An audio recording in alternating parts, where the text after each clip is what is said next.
And now, BillyCBoxing.com presents Thumbs Up, Thumbs Down with Billy C. Here he is, Billy C. Thank you, Jeremy C.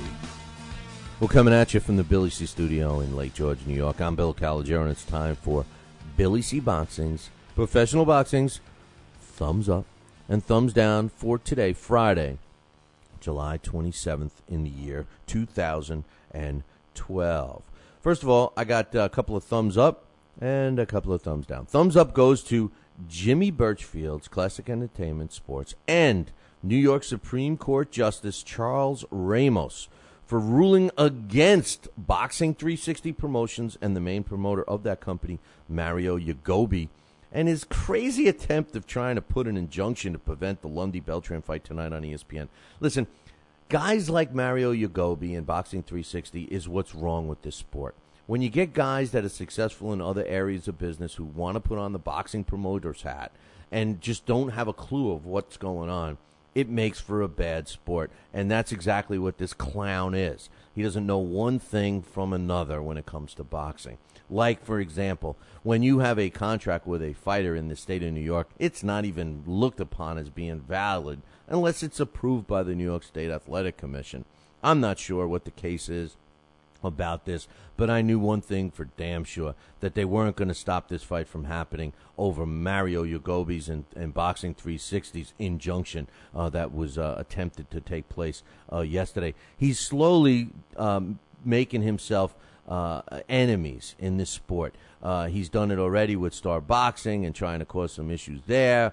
He's done it with several other big-name people or people you may not know that are behind the scene. This is a guy that thinks he knows the boxing business. He's obviously never fought in his life. And the bottom line is this, whether he's successful or not in other businesses, I think you need to be somewhat boxing savvy to be successful here. So thumbs up goes to Jimmy Birchfield, and especially thumbs up goes to the New York Supreme Court Justice Charles Ramos for stopping the shenanigans, nipping it in the bud, and letting this fight go on. Thumbs up goes to Mariana Juarez. Ooh, baby, La Barbie. You know, I talked about her being in Playboy last week, but I had no idea that she was going to be on the cover. And I actually had no idea how good she really looks when they put, some makeup on her and dress her up in a nice evening gown. If you haven't caught any of the pictures, check her out. I mean, this is a girl that I think is very attractive anyway, but she's dressed to the hilt, and I for one, am not a particular fan of those kinds of magazines. But I'll tell you, I'm very intrigued by the issue of Playboy magazine that will don La Barbie, and I, for one, might go out and buy it. So if you got it already, let me know. It's worthwhile to check it out. She looks fantastic. One last thing, thumbs up. Thumbs up goes to Muhammad Ali, Hall of Fame boxer. He continues to promote awareness for Parkinson's disease. He's 70 years old. We know that he's suffering from it. And, I caught some photos of him yesterday. He was receiving an award. I wondered, and I talked about this on the show earlier on the Talking Boxing with Billy C show, about all the awards that he's accumulated over his career, both in boxing and now outside of it. This is a man that when I was a fan of his, or when I watched him box as a younger fan, sometimes I loved him and sometimes I hated him. But it's real hard to dislike him right now. One of the saddest things I saw was the most recent picture of him. We all age and we all change when we age. He's turned 70, but his features now are battling two things. They're battling age and they're battling Parkinson's disease. And it was very disheartening for me to see him beginning to not even look like Muhammad Ali, like not even a trace of Muhammad Ali. And I just had to reflect on Muhammad Ali.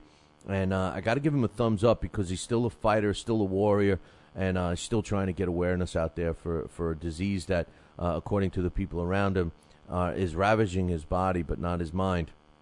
I had to give my man thumbs up, Muhammad Ali, today. So thumbs up to Ali. Now, thumbs down. Thumbs down goes to 50 Cent. For people that know him, we call him 50, right? But listen, first of all, he's teaming up. He formed TMT Promotions, which stands for the Money Team. He teamed up with Floyd Mayweather Jr. Now, I'm not giving him a thumbs down for that because I gave him a thumbs up for that yesterday. I think that this is really good for boxing. I do. So it's kind of a catch-22 here. I think it's great for boxing, and I think he's going to be very successful. If you get a chance to listen to the Talking Boxing with Billy C show from today, we got into it pretty heavy, and I think you're going to agree with why I think he's going to be successful quickly. But the reason why I'm giving him a thumbs down is because of, well, you've heard of street fighting, right? Well, apparently Fitty got into a tweet fight with Oscar De La Hoya, and yesterday he tweeted, I quote, "I don't gamble, Floyd do, but I bet you won't be promoting Floyd Mayweather no more." And he signs at TMT Promotions. Now, listen, 50 Cent is a very, accomplished guy. He's got more money than I'll ever dream about having. He's got more fans. He's an intelligent guy, all of this stuff. But it's pretty obvious he skipped school on English class day, because if I were as successful as him, I think I would spend a little more time and at least getting my tweet fight right. It sounds pretty ignorant to me for him to type something like that. Now, for all I know, it's not even him. But, if I'm him and putting my name on it, I wouldn't want a tweet like that. But the bottom line is this. Oscar De La Hoya and him into a little tweet war. I got to give you guys a thumbs down for that. You're more mature than that, man. Would you stay away from the tweets, huh? Stop being tweet hearts. Finally, my last thumbs down goes to Lucian Bute's choice of his next opponent. Come on, man. We all know that he was going to take a layup before he fights Carl Froch again. We all know he needs a confidence builder. But Denis Grachev is a punching bag. Denis Grachev has a 12-0 record with a draw. His biggest claim to fame was an upset win over Ismail Shalika in his last fight. It was on ESPN. If you watched that fight, you'll see that Shalika was beating the snot out of this guy. He was literally a punching bag. The problem is Shalika got too cute and started acting like he wanted to drag it out. He was enjoying his work, and he was listening to his corner, telling him to put on a good show. And instead of doing what he should have done and end the fight quickly, which he could have, he had this guy Grachev in trouble a couple of times. He got cutesy, tired himself out, and Grachev ended up knocking him out. With that said, I'm not putting Shalika in anywhere near close to Lucian Bute. But come on, man. Bute could have picked just a little better opposition. How is this going to prepare him for Carl Froch? How is this going to improve his psyche? How is this going to get his confidence back? They needed to put him in there with somebody a little better than Denis Grachev. I give a thumbs down for Lucian Bute and his team for this opponent. That concludes my thumbs up, thumbs down for today and this week. Make sure you tune in Monday. And if you get a chance, play back all the other thumbs up, thumbs down. I think you're going to like them. Ciao, baby.